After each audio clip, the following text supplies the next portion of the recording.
Buenas tardes, mi nombre es César Iván Reyes Sánchez y el día de hoy voy a exponer las bases físicas de del electrodiagnóstico y la electroterapia. Bueno, como primer punto tenemos el fundamentos de la electricidad. Bueno, como todos saben, la electricidad es probablemente la base del funcionamiento de toda nuestra sociedad. Sin ella prácticamente ninguna actividad de las que realizamos a diario sería posible. Cualquier dispositivo eléctrico necesita de una fuente de energía eléctrica para poder funcionar. Vamos a ver algunos de los fundamentos sobre la electricidad a lo largo de la presentación. La electricidad se produce a partir de una partícula llamada electrón. Cuando los electrones se liberan de sus átomos, se produce la electricidad. Sin embargo, un electrón liberado de la órbita de su átomo es simplemente eso, una carga eléctrica estática. Para poder tener energía eléctrica, debe generarse una corriente eléctrica. Para ello, para generar una corriente eléctrica, los electrones libres deben desplazarse y en la misma dirección. Esto se debe lograr aplicando cargas eléctricas de diferentes polaridades en los extremos del conductor. Bueno, eh, luego tenemos lo que es la ley de Coulomb. La ley de Coulomb este, habla sobre la influencia que tienen las cargas y la distancia sobre la fuerza de atracción o repulsión de un cuerpo cargado eléctricamente. Nos dice que a mayor distancia, la fuerza de atracción o repulsión es menor y a menor la fuerza es la distancia es mayor. La magnitud de la fuerza entre dos cargas puntuales es proporcional al producto de dos cargas Q1 y Q2 y inversamente proporcionales al cuadrado de la distancia entre ellas. La constante proporcional K se define del siguiente modo, donde 0 es una constante denominada permitividad eléctrica del vacío, cuyo valor es 8852.2 newtons metros al cuadrado. Bueno, en esa imagen podemos ver lo que la constante K con las dos cargas entre la distancia al cuadrado. Y esa es la ley de Coulomb. Bueno, campo y potencial eléctrico. El concepto de campo es más útil imaginar que cada uno de los cuerpos cargados modifica las propiedades del espacio que lo rodea con una sola presencia. Supongamos que solamente está presente la carga Q. Después de haber retirado la carga Q del punto P, se dice que la carga Q crea un campo eléctrico en el punto P. Al volver a poner la carga Q en el punto P, cabe imaginar que la fuerza sobre la carga Q la ejerce el campo eléctrico creado por la carga Q. Y el potencial eléctrico. El potencial eléctrico es un punto en el espacio de una magnitud escalar que nos permite obtener una medida del campo eléctrico en dicho punto a través de la energía potencial electrostática que adquiere una carga si la situamos en un punto.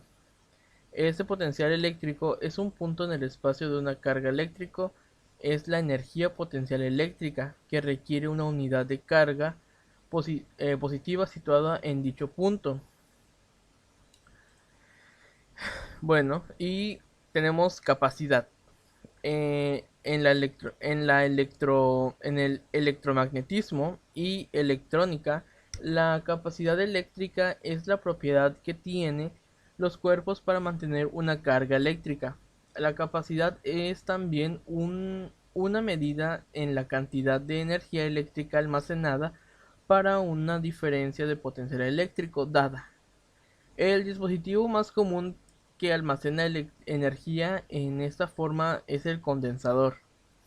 La relación entre la diferencia de potencial o tensión existen entre las placas del condensador y la carga eléctrica almacenada entre sí. Se describe mediante la siguiente expresión matemática: C es igual a Q sobre B, donde C es la capacidad mediante en faradios. eh, Esa unidad es relativamente grande y suele utilizarse en sus múltiplos como el microfaradio o el picofaradio. Q es la carga eléctrica almacenada mediante en coulombs. B es la diferencia del potencial o tensión medida en voltios. Cabe destacar que la capacidad es diferente una capacidad positiva y que depende de la geometría del condensador. Bueno, y nos pasamos a la corriente eléctrica. Se denomina este nombre al caudal de corriente eléctrica, es decir, a la cantidad de carga eléctrica que pasa por un material conductor por unidad de tiempo.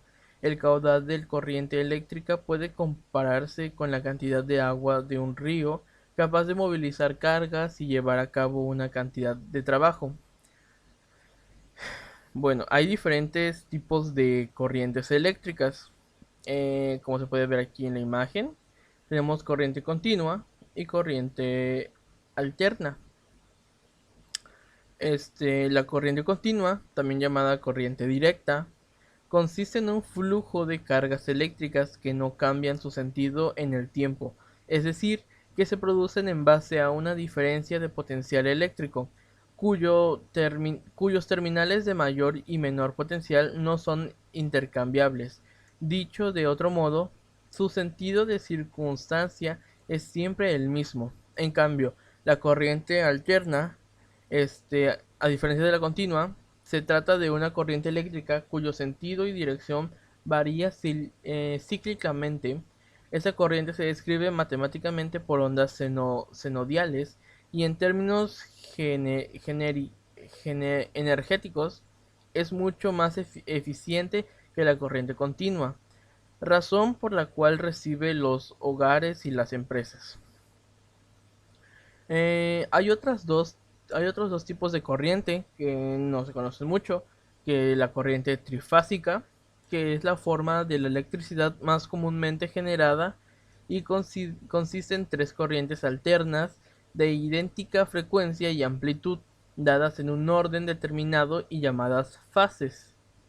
Y la otra es la monofásica. Se obtiene tomando una sola fase de la corriente trifásica y un cable neutro, lo cual permite aprovechar la transmisión de energía en una tensión baja. Bueno, y nos pasamos a lo que es la ley de Ohm. En 1826, el profesor de física Simon Ohm estableció la siguiente ley como resultado de varios experimentos que efectuó para investigar la relación entre la corriente que pasa por un alambre y la diferencia de potencial establecida entre los dos extremos del mismo. La corriente que pasa por un cable a temperatura constante es proporcional a la diferencia de potencial en sus extremos. El conductor que siga esta relación obedece la ley de Ohm. Es decir, diferencia de potencial es igual a la constante por la corriente. El valor de la constante en la ecuación eh, puede ser usado como una medida de resistencia del alambre. Igual puede cambiar esta ecuación para poder encontrar otras cosas. Por ejemplo, podemos buscar la resistencia si dividimos la diferencia de potencial entre la corriente. En otras palabras, la resistencia de un conductor es la proporción de la diferencia de potencial a través de él y la corriente que influye. A la unidad de resistencia eléctrica se le llama ohm y se le define como la resistencia de un conductor dado cuando se aplica la diferencia de potencial de un voltio en sus extremos y una corriente de un ampere fluye por él. El ohm es igual a los voltios entre los amperes. Bueno, y continuamos con la resistencia. En lo que se refiere a la corriente eléctrica, por lo general, se piensa en términos de la habilidad de una sustancia para obtener el flujo de corriente que pasa por ella. Bueno, un buen conductor se dice tiene una resistencia pequeña y un mal conductor una resistencia alta.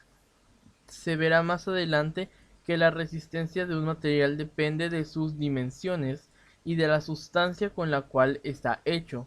Para un cable de dimensiones dadas, la plata ofrece la menor resistencia al paso de una corriente, pero como este material es demasiado caro para uso común, se usa el cable cobre para el cableado y las conexiones de alambres en los circuitos eléctricos, comúnmente usados en todos lados, pues en casas, en empresas, en todos lados. Cuando se requiere de una alta resistencia se emplea casi siempre ciertas relaciones especiales para reducir la corriente de un circuito, como la constatan el Magnanim y el Nicromel. Pasamos a la fuerza automotriz, electromotriz. Se denomina la fuerza electromotriz a la energía proveniente de cualquier fuente, medio o dispositivo que suministre corriente eléctrica. Para ello, se necesita la existencia de una diferencia de potencial entre dos puntos o polos, uno negativo y uno positivo, de diferente fuente que sea capaz de bombear o impulsar la carga eléctrica a través de un circuito cerrado. Bueno, eh, el efecto Joule. El efecto Joule es un fenómeno por el que los electrones en movimiento de una corriente eléctrica impactan contra el material a través del cual, siendo conducidos, la energía cinética tienen los electrones se convierten entonces en energía térmica, calentando el material por el que circulan. Aumento de esa temperatura tiene distintas aplicaciones, entre ellas el uso de sistemas de calefacción de distintos tipos. La resistencia es la oposición que ejerce un material al paso de los electrones. Cuando mayor sea, más colisión ocurrirá y el material se calentará más. Se expresa en ohmios. La intensidad, la cantidad de electrones que recorre el circuito de unidad de tiempo, se expresa en amperios. Y la energía disipada.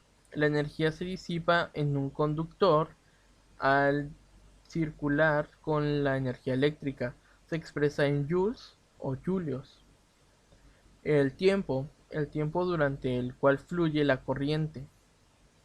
Bueno, entonces tenemos R, resistencia, I, intensidad, E, energía disipada, T, tiempo. Por lo tanto, la fórmula que relaciona estos conceptos a través del efecto Joule es E, o sea, energía disipada, es igual a resistencia por intensidad al cuadrado por tiempo. Debemos recordar que esta fórmula puede expresarse de distintas maneras teniendo en cuenta la correlación de los parámetros. Y eso sería todo. Bueno, muchas gracias por escuchar y termino.